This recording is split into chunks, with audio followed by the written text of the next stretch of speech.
Hello YouTube, Mr. Mags here. Today I'll be asking the question, what if the Hoenn region had brand new gym leaders? Now, I genuinely believe that the Hoenn region has some of the strongest gym leaders across the entire franchise. I think each individual gym leader ace is as strong as they need to be in order to be a significant challenge for that point in the game. Even a weaker Pokemon like Torkoal is actually a pretty big roadblock as the fourth gym leader's ace. I think some of the individual team members across the gym leaders could use some work. But as far as the aces and also just the general design and flair of each gym leader, I think it's a very solid set of gym leaders. But I thought I would come today and take a stab at making my own group of gym leaders. So let's start off with the criteria for how I develop these teams. First, there will be no repeat types of any current Hoenn gym leaders. So we can't do rock, fighting, electric, etc. But any that are types of the Elite Four or Champion or any other significant trainer across the region, those I can use. I allowed myself to be able to use any possible regional forms that are available up through Gen 3. I only ended up using one of them for the like the initial battles. Actually, there only ended up being exactly one Gen 3 regional form, and I did use that just to add a little extra flair. But it wasn't even really necessary. It's just, I wouldn't really get any other opportunities to use this Pokemon, so I thought I'd use it here. Um, but other Pokemon like Corsola, Muck, etc., if I felt like I wanted to use them, I could, but I didn't actually need them, at least in the initial battles. However, all regional evolutions are available in rematches. So stuff like Frostlass, Gallade, stuff that is an evolution of a previous gen Pokemon, sorry, of a Gen 3 Pokemon that was introduced in a later generation. I could use those. But speaking of rematches, all Pokemon from Gen 1 through 3 are allowed for rematches, but Pokemon species found in Hoenn are prioritized. So there are, several species of Pokemon that are not from Gen 3 that are in the Gen 3 Pokedex. Machop, Graveler, Sandslash, Zubat, etc. I'm allowed to use those during the initial fights, but in any rematches, I kind of allowed myself in order to fill some holes, especially in the ghost one that I made, since there aren't a lot of ghost types in general, especially not in Gen 3. I was allowing myself to use previous gen Pokemon where necessary. However, I wasn't gonna use like on a poison team, I wasn't gonna use a Nidoking since I'm not usually in a Gen 3 game. I'm not going to use that if I haven't used Muck or Weezing or Crobat yet. So that'll make a little more sense as we go, but that was just kind of a general rule I made for when making these teams. Next, the teams are created independent of any canon teams or previous teams in this series. Um, so I'm not gonna say a trainer can't have a certain Pokemon just because it is the ace or on another team that I've made or actually in the actual games. For example, if I made a dragon gym leader, I'm not going to say, oh, they can't have Altaria just because it is the Ace of Wynona's team. This is a brand new reality where Winona is not an elite or not, in the games at all. So her having Altaria does not matter.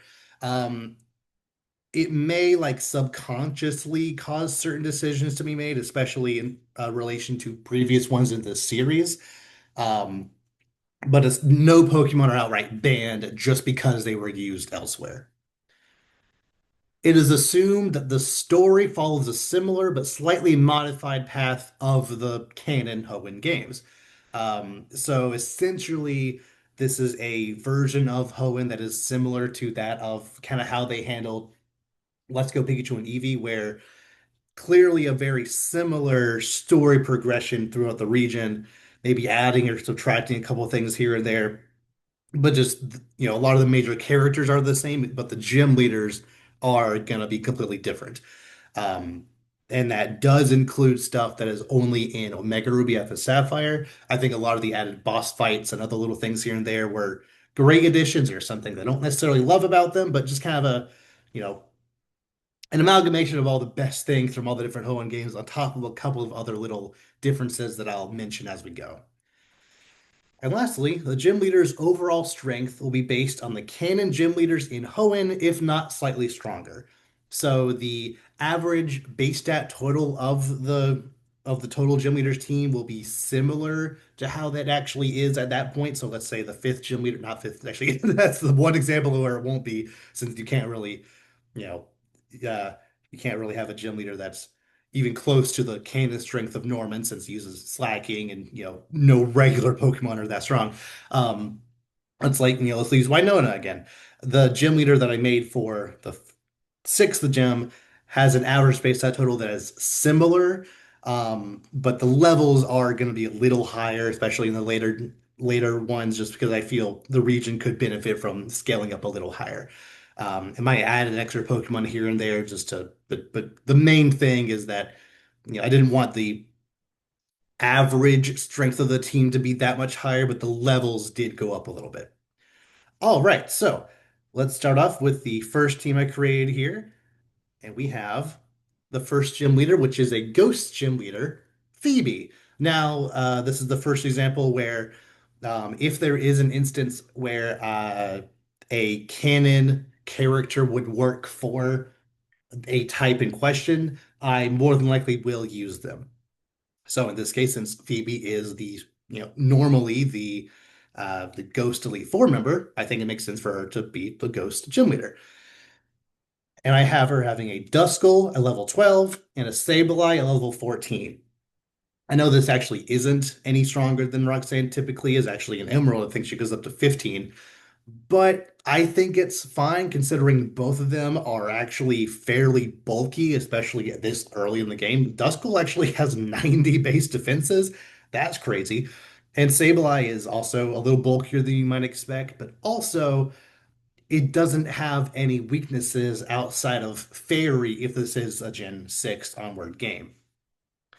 And because of that, I still think Sableye would be a fairly tricky thing to take down, especially if it does know Nightshade and you don't have any good normal, a good normal types that can hit it back.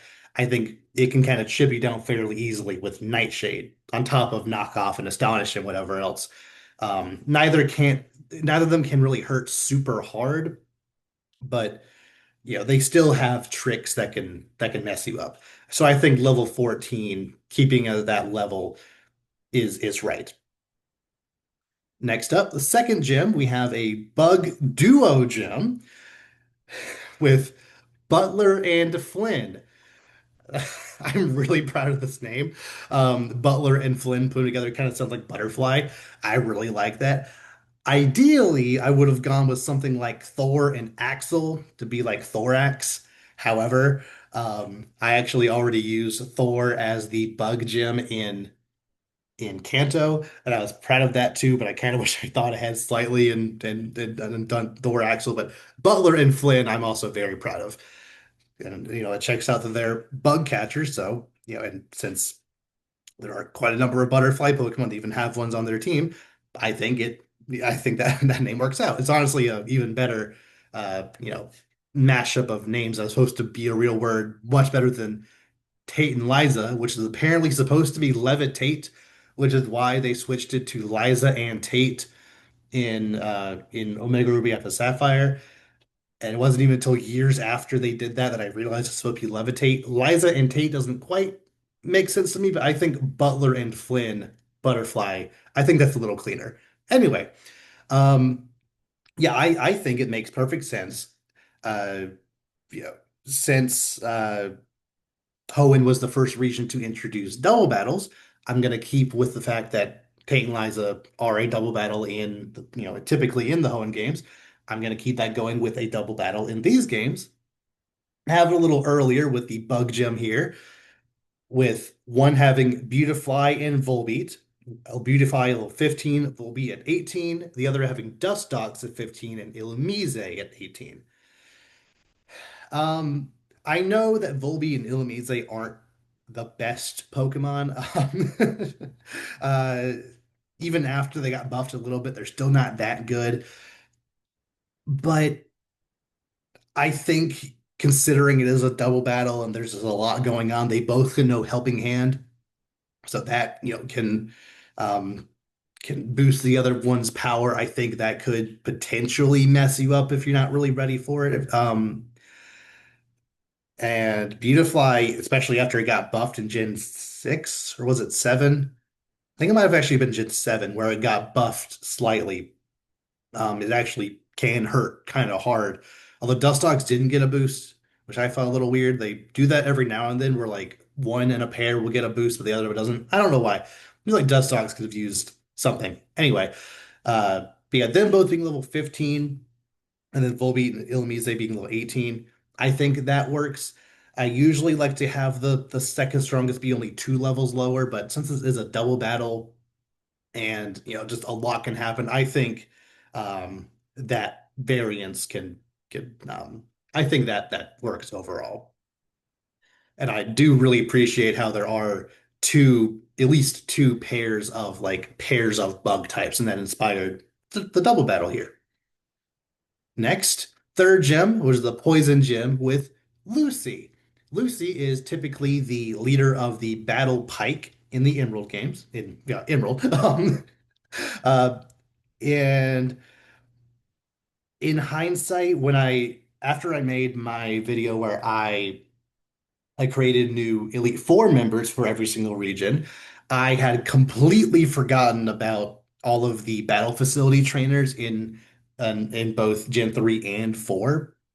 So I just completely forgot about those trainers when making those teams. So I'm gonna try to correct for that when making my Hoenn and then the next video being the Sinnoh teams and any battle facility, boss trainers that I think fit a certain type. I'm gonna try to work them in.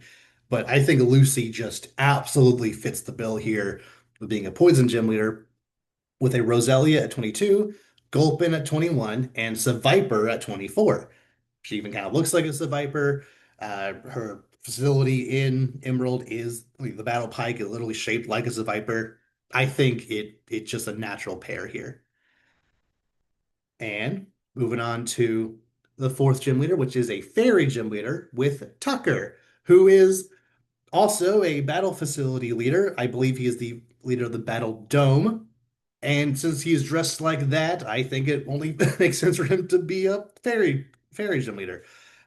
And typically there is, I believe, only a 4 level difference between Watson and Flannery. I think Watson is at 24, Flannery's at 28. There might be some difference there depending on the game you're playing, but I'm pretty sure the biggest jump is 4 levels. But this time I decided to go up a little more with having Azumarill at 28, Mawile at 26, and Gardevoir at its evolution level of 30. I think that isn't too crazy. Um, since there is going to be at least one kind of pseudo boss fight in Meteor Falls, and then there's a another mini boss fight on Mount Chimney with, depending on the game, I'll say Archie. Um, I think scaling up 6 levels isn't too crazy here. Plus, there's a lot of other stuff you can do around the region between gyms. So I think going up 6 levels isn't too crazy, especially when you do scale up the individual trainers around along the way as well. Um, I could definitely see a situation where Gardevoir specifically is a little too overwhelming. Like I said up top, Torkoal, who would usually be in the fourth gym leader ace, it's not that strong. It has a decent special attack, I believe, of 80 base special attack, but a really good bulk. And that's one of the reasons why it's so hard to take down. On top of knowing an extremely overpowered move in Overheat, which with its white herb, it can use that several times and still be extremely powerful. I don't think Gardevoir would know anything quite that strong. I imagine the strongest move he could use is like maybe Dazzling Gleam if that's the TM that he gives you. And that's still going to be very strong coming from a Gardevoir. But there are trade Pokemon you can get. There are at least a couple of steel types, and a good amount of poison types, especially in that area, since around fall um, around Mount Chimney that you can get. So I think this isn't too crazy, and that's also why I underleveled Mawile slightly. Usually I I do I would do 28, 27, 30, but since Steel Fairy is such a good typing and Gardevoir is so strong, I think having that go by two for each Pokemon, I think that makes sense. But if anyone thinks that Gardevoir as an ace should go later, or maybe it should be worked around so that it's actually a little earlier and have Mawile as the ace or something. I'll be all ears for that. I just really like the idea of Gardevoir being at its evolutionary level as an ace. I think that's very clean. Next, fifth gym here with Sydney, typically the Dark Elite Four member, who is now the Dark Gym Leader. And we have Absol at 32, Galarian Linoone at 30. That was the one regional variant Pokemon that I said I was going to use, and it is the only Gen 3 regional variant, so I thought it was fun to throw it in here. It could have been Mightyena instead, but I don't know. You're gonna be fighting a lot of different Mightyena on whoever villain team, like, say Team Aqua. So I think having Galarian Linoone here would kind of break that up a little bit. And then a Crawdont and Shiftry as the ace at 34. I know that Absol is typically Sydney's ace in the Elite Four match, but Shiftry is slightly stronger. It doesn't hit technically as hard, but I still think with it having that extra grass typing and with its Wind Rider ability, which would make it immune to a lot of things it's typically weak to, stuff like Blizzard, Silver Wind, Gust, just a lot of things, the Heat Wave, if you have access to that yet. There's a lot of moves that, should hit Shiftry for super effective damage and they just wouldn't do anything. So I think, since we're going with updated mechanics here, I think Shiftry overall would actually be a better ace, especially at this point.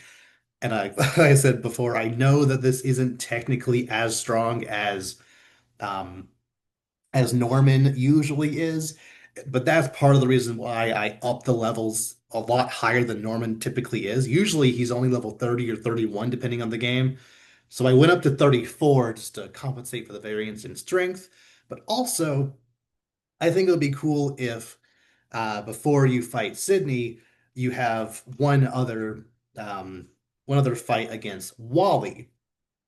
I assume the story would go very similarly, where uh, I assume Sydney would be the one who helps Wally get his first Pokemon in Petalburg.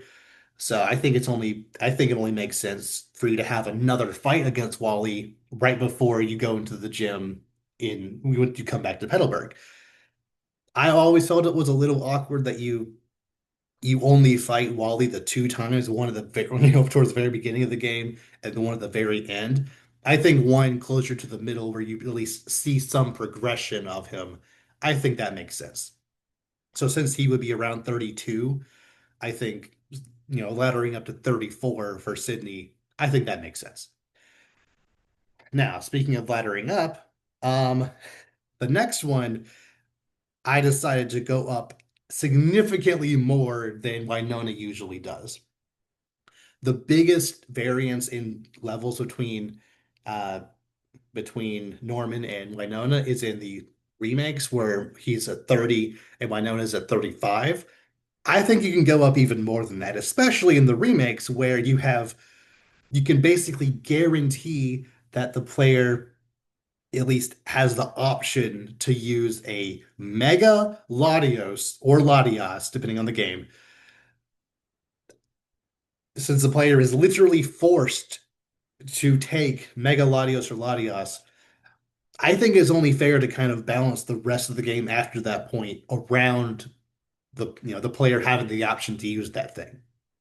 On top of there just being a lot of trainers that the player has access to after this point. You have, all the routes leading up to Fortree, but then all the ones leading over to Lily Cove. You can't go past Lily Cove yet, but there's still a lot, like almost a third of the region, if not, a third plus of the region at your disposal now that you didn't before this.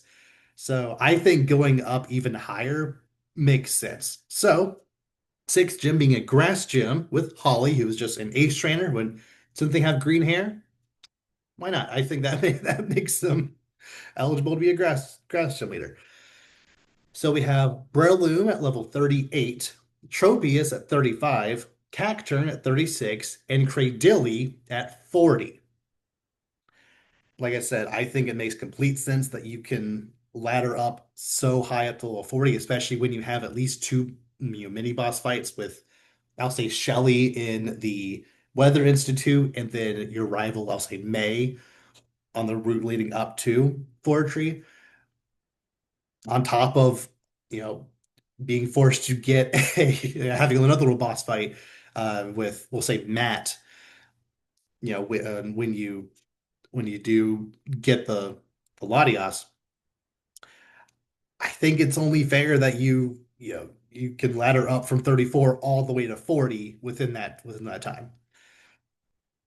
Um, I A part of me wanted to do a thing where both Cradilly and Armaldo were represented here, but it just didn't quite work out for all Armaldo. Sorry. But I do really like the bug ones being second. I think that's a good spot for Elimise and Volby to be even kind of threatening. But I do think Cradilly works very well as an ace of a grass gym leader, especially since it's not weak to fire and it's actually super effective against flying, fire, and ice, which are three of grass's main weaknesses. So since it's not weak to a lot of things that grass typically is, and is good the secondary type makes it good into those types. I think that makes this actually a very, very good ace. On top of it just being extremely bulky and being able to set up like stuff like ingrain, annoy you with confusion. And I think that makes for a very solid ace. And then I think we can ladder up even more with Steven, who is the seventh gym leader, who is obviously a steel gym leader. I think this works perfectly considering his house is literally on Moss Deep, and that's where the seventh gym leader is anyway. So I think it's only natural to make him the seventh gym leader. With Metang at 44, one level below his evolution level, I thought that was important. Magneton at 42, Skarmory at 43, and then Aggron at 46. Uh, yeah, going from 40 to 46, I don't think is too crazy because once again, you have pretty much the rest of the region at your disposal now after you can go past Lily Cove. You have all the water routes. You have at least one, probably at least two different kind of mini bosses, one with your rival in Lily Cove, and if we're going off of Emerald, you have the Maxi fight in the internals of Mount Chimney.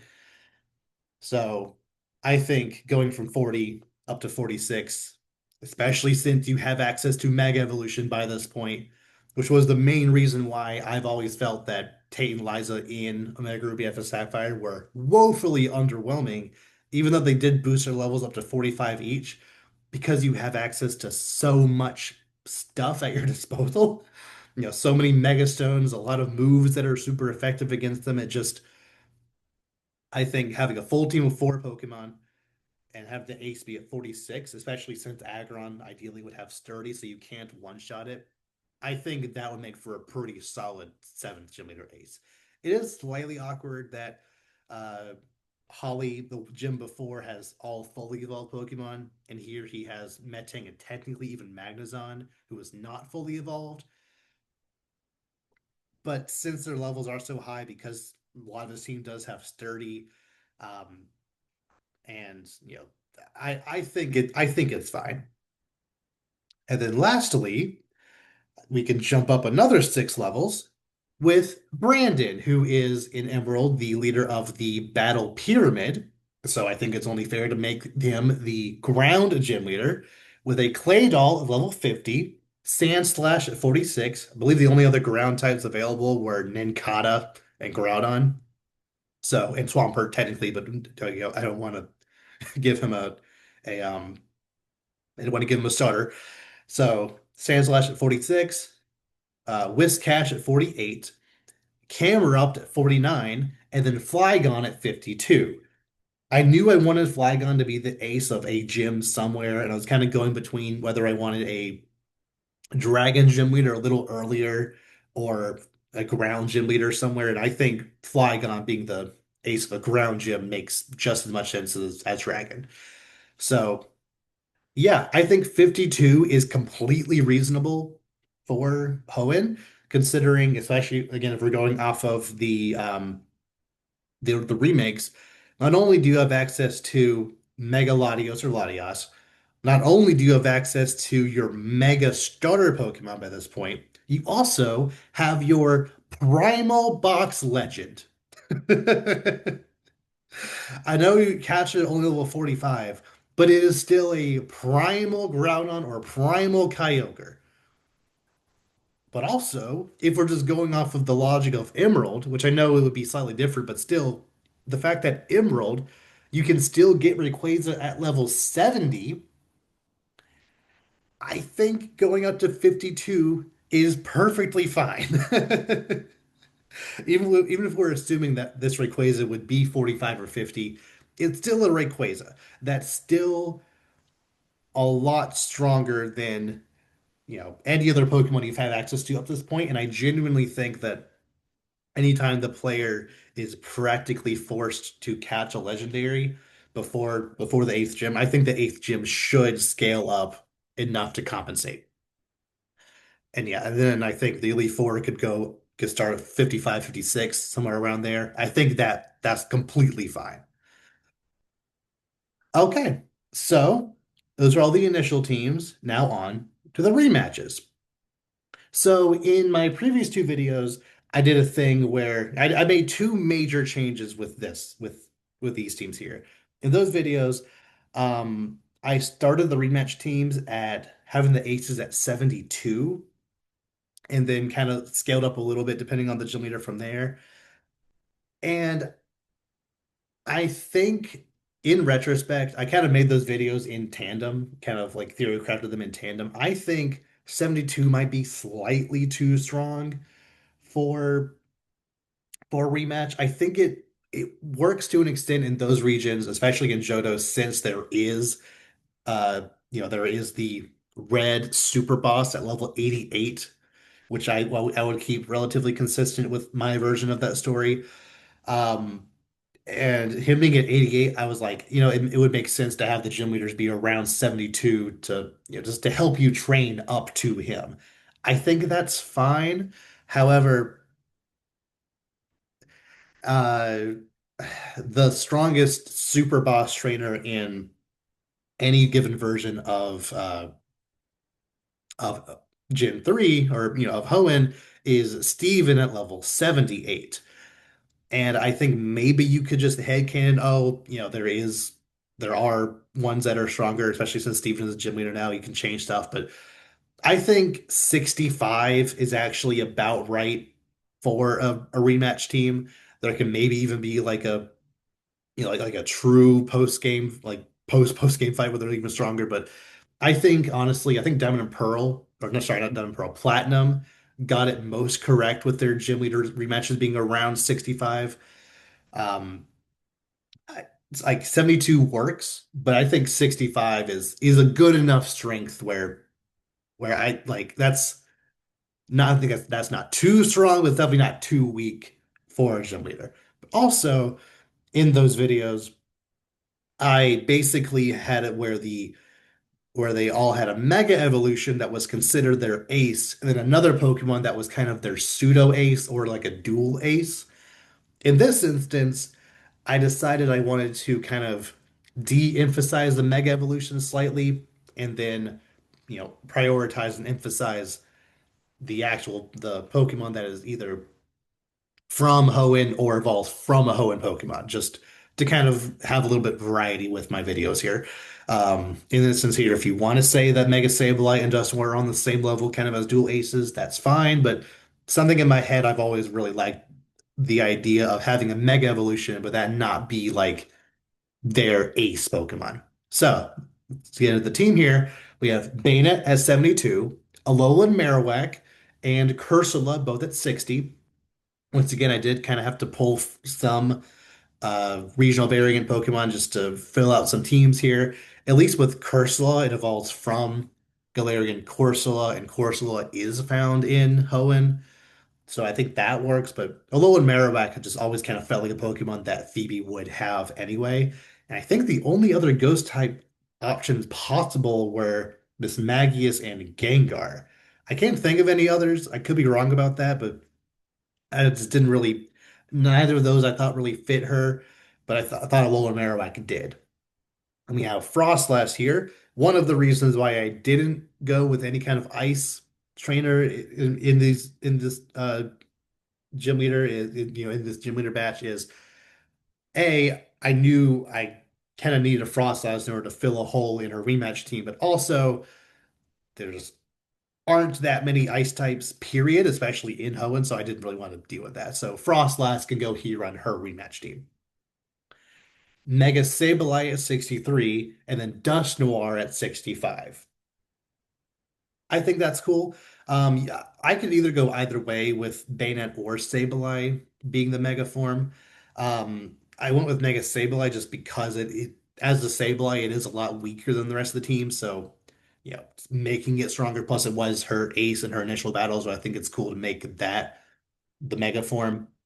And then her other Pokemon Duskull becoming her now ace Pokemon Dusknoir. I think that works. Next, we have Butler and Flynn, who are keeping their double battle motif here. And this was a little tricky to do since I knew I wanted them both to have a mega Pokemon.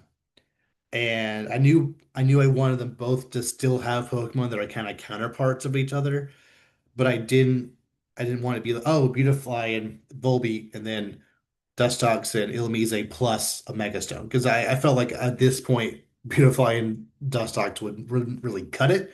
So I'm happy there was one other kind of paired group of Pokemon here with Ninjask and Shedinja. So we have Volbeat and Illumise both at 61. There's also a really nice pair um, of mega bug types in the region actually, with Mega Pinsir and Mega Heracross both at 63, and then Ninjask and Shedinja both at 65. I could have put Shedinja on Phoebe's rematch if I had to, but I thought it was just so perfect since Ninjask and Shedinja are this pair of Pokemon that are bug types. I thought it's only fair to put them here. I know that does end up kind of making this overall team feel a little underwhelming. And like I said, I know that a lot can happen in double battles, especially if this Volbeat and Illumise are both prankster Pokemon. They can mess you up with stuff like Thunder Wave and Encore and Helping Hand and whatever. Like there is some variance there, but they're still not the strongest Pokemon. And yeah, Mega Pinsir and Heracross are both very strong, but then after you get through them, Ninjask, its best its best tactic is actually setting up so we can baton pass into something else. So it and then Shedinja, its whole gimmick is that it only has one HP, can only be hurt by things that are super effective into it. And if you're planning on fighting a bug team, you're probably gonna have, if not one, probably several rock, fire, flying, etc. moves to hit it. So maybe it's coded to have Ninjas come out first and then pass a speed boost or a swords dance into Pinsir. Maybe that could work. But regardless, I think this works well enough, especially with it being a double battle. If this were just a single battle, obviously you wouldn't have two megas, but it would need some work if it were just a single battle. Excuse me. Next, Lucy. We have Seviper 62, no longer her ace, but I think that's fine considering Seviper is not the strongest Pokemon. Weezing at 60, Crobat at 60. Those are both evolved forms of Pokemon that are found in Hoenn typically. Swalot at 61, Mega Beedrill at 63. I I wasn't really sure exactly which Mega Evolution to give her because the only other options were, at least as of Gen 3, were Venusaur and Victory Bell, and I didn't want to have the overlap with Roserade at 65. I want to have the overlap there with the grass typing, and then Gengar. And I felt like Beedrill just kind of fit her a little better, so I went with Beedrill. I think this might be the only Mega Stone that is actually not usually in Hoenn, but they didn't give me a lot of options, so I think Mega Beedrill works here. Next up, Tucker. Azumarill, level 62, Galarian Weezing at 60, Alolan Ninetales at 60. Those are both Pokemon that are actually usually found in Hoenn, but obviously these are the regional variants, but they are both fairy, so I think it works. Another reason why I couldn't use an ice gym leader because I had to take one of their options in Alolan Ninetales. Wigglytuff at 61, one of the very few other fairy types that is available in Hoenn. Mega Mawile at 63, and then Gardevoir at 65. I know that Gardevoir can also Mega Evolve, but similar to actually kind of wanted to mirror Sableye, and since Sableye and Mawile are both kind of counterparts, I wanted them both to have the Mega Evolution here. Plus, Gardevoir is very good by itself, whereas Mawile definitely needed some help in order to be a little stronger. Whereas something like a Azumarill, yes, its base on total isn't the best, but it does have that huge power ability that does help it hit a lot harder. Whereas Mawile by itself doesn't really have anything that can help it. All right, next, Sydney. We have Shiftry at 62, Houndoom at 60, Alolan Muck at 60. Once again, that could have been a Mightyena, but I, like I said, I figured you're going to be fighting a lot of Mightyena throughout the region, so I figured it's probably best to put something else there. It could have been a Sharpedo, but you already have another water dark type, so I wanted some type diversity with a Alolan Muck.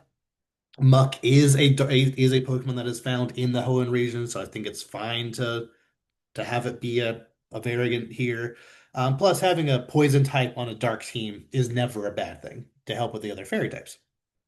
Crawdon, which is cool now he has a fire grass water core. I always dig when I can do that. And then just for fun, I went with Mega Absol Z. I know that Mega Absol is typically Sydney's ace in Omega Ruby Alpha Sapphire, but since we do have this Z Mega form for Absol in the Legends EA DLC, and it gained the ghost typing, which is awesome, I thought I might as well let him have it. If you think he should still have regular Absol, that's fine too. We don't even really know what Mega Absol Z can do yet. At the time of this video, we don't have abilities and stuff for them, but we do know that its base stat total is very good. So let him have it, I say. And then I made Obstagoon his ace at level 65. I felt by this point, Shiftry is definitely not quite good enough to be the ace of an Elite Four member, or a gym leader rather. And since he had Galarian Linoon on his team, I think it only makes sense for him to evolve that into Obstagoon. Obstagoon is a very good Pokemon, um, especially if you let it hold a Flame Orb with his Guts ability. I think that works very well. I know it's the one Pokemon that is not a Gen 3 Pokemon that is an ace of these gym leaders, but I think that's kind of a flavor pick that they would have done, especially in a Gen 4 rematch, where, for example, they had uh, Byron and Rourke. They gave them Aggron and Tyranitar as their aces, respectively. even though they had their fossils as their aces in the original team, they had those be their aces in the rematch. So I think Obstagoon, I think it works here, especially since it does evolve from a regional variant of a Gen 3 Pokemon. Next, Holly, who has what I believe is a very aesthetically pleasant team here, with a lot of, greens and tans and yellows. It looks very nice together here. Breloom at 62, Tropius at 60, Ludicolo at 60, Cacturne at 61, Mega Sceptile at 63. I felt since I did make her an ace trainer, I thought it'd be kind of cool to give her a starter Pokemon. I don't know, I just felt that fit her, especially since the only other grass megas available, at least up to this point, were Victory Bell and um, Venusaur, and it just didn't really make sense to do either of them. So it was Sceptile, and then Cradilly as the ace. Something kind of funny about this team is there's not really much synergy going on here. Each individual Pokemon is kind of doing their own thing, which is fine. Like, there's not a lot of synergy with a lot of these other teams either. But this one is especially funny because you can have up to three different distinct weather strategies going at the same time. Since Tropius, both chlorophyll and harvest are both benefited by the sun being up. And then obviously a lot of the other Pokemon can also use pretty strong solar beams. But Ludicolo is most benefited by the rain with either Swift Swim or Rain Dish, on top of it just lowering the power of fire moves. And then Cacturne, although, I'm sure it would also like having the ability to take less damage from fire. It could also potentially use Solar Beam. It also works very well with sand, with its sand availability. Same with Cradilly, who, it can use Solar Beam, but it also is a rock type, so it gets that special defense boost from sand. So I don't really know if this team would commit to one or any of these of these weather strategies, but I think it's kind of funny to just to know that, you know, half of her team is going to kind of be kind of doing their own thing when they come in. So I think that's kind of fun. And then next up, Steven. And in my previous two videos, I did make it where the seventh and eighth gym leader, their rematch teams were a little stronger. And I think it makes sense to continue that here. With Skarmory at 65, Probopass at 63. This was originally going to be a Steelix just to have some type diversity, but Probopass does evolve from Nosepass, who is a Gen 3 Pokemon. So even though I really do not like Probopass just as a Pokemon, and it does kind of overlap a lot with some other Pokemon on the team, I think it still makes sense for him to have one. Fortress at 63, which, fun fact, uh, Pineco is found in the expanded version of the Safari Zone in Emerald. So I think it's only fair to have them a fortress here. Magnezone at 64, which I considered giving him Magnezone as early as his seventh gym fight just to make it a little stronger. But I decided against it in the end just because in no version of Hoenn do you get the national dex before the seventh gym. I believe in the remakes you get it either just before or just after the eighth gym leader. So I think you can get away to an extent with having the eighth gym leader have a future generation Pokemon.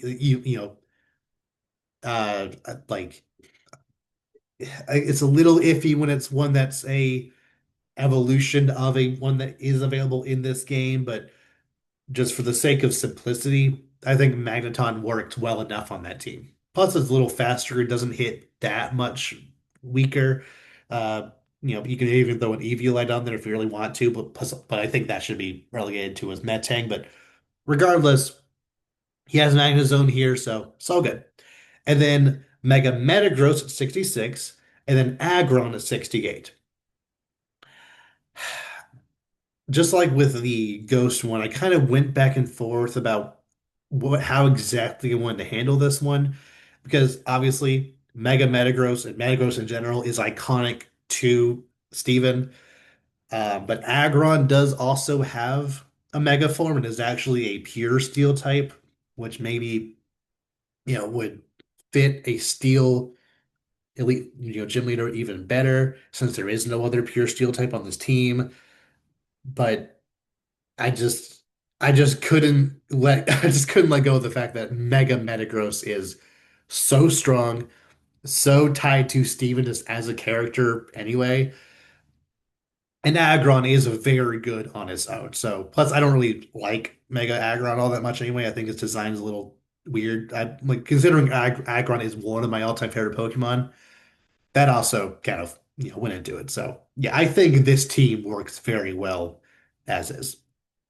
And then lastly, Brandon, who went up even more with Claydol at 67, Sandslash at 65. That could have been switched out for a Rhyperior or some other ground type, but like I said, there were no other ground types outside of Swampert in Hoenn who I could have really switched that out for. Uh, and I wasn't really gonna prioritize something like I said, Nidoking or some other previous gen ground type just because. Uh, Plus, Sand Slash with its Sand Rush ability, it does, does get a boost from the potential Sandstorm that Claydol will probably set up. So I think it works here. Golem at 65, who would also get a boost in his special defense from that Sandstorm. Whiscash at 66, Mega Camerupt at 68, and then Flygon at 70. I had considered taking away Whiscash entirely and having him have um, Mega Swampert here instead. But then there'd be no place for Mega Blaziken. I thought it'd be a little awkward to have two, but not all three. So I thought just having the one with Mega Sceptile was fine. Plus, Mega Camerupt is actually a pretty solid Pokemon. It's a lot slower than it probably should be, but the rest of its stats are all actually pretty impressive. So, assuming it can survive one water move, which is iffy, it's gonna be hitting pretty hard. And then unfortunately, Flygon still does not have a Mega Form, otherwise I would have used it here. But regardless, Flygon I think is still a very solid ace for a Gym Leader rematch. All right, thank you so much for watching. Please let me know down below what you thought about all of these teams. Are there any Pokemon I forgot about? Are there any Pokemon I made aces that you think something else would work better, or the ordering will be different? Like I said, I think the fairy one is probably the most contentious. I think you could pretty easily switch out the fairy and dark. I think it can kind of go in either order, but I don't know, something about Shiftry in my head just worked very well as the fifth gym leader. But either way, um, I think either could work. But are there any other teams entirely that you think could make for better gym leaders? Um, yeah, I'd like to hear all that down below. I love having those kinds of discussions. Do you have any ideas for, for future gym leader suggestions? Any just general video ideas in general? Um, yeah, I'd love to hear any or all of that. So with that, I will see you all next time.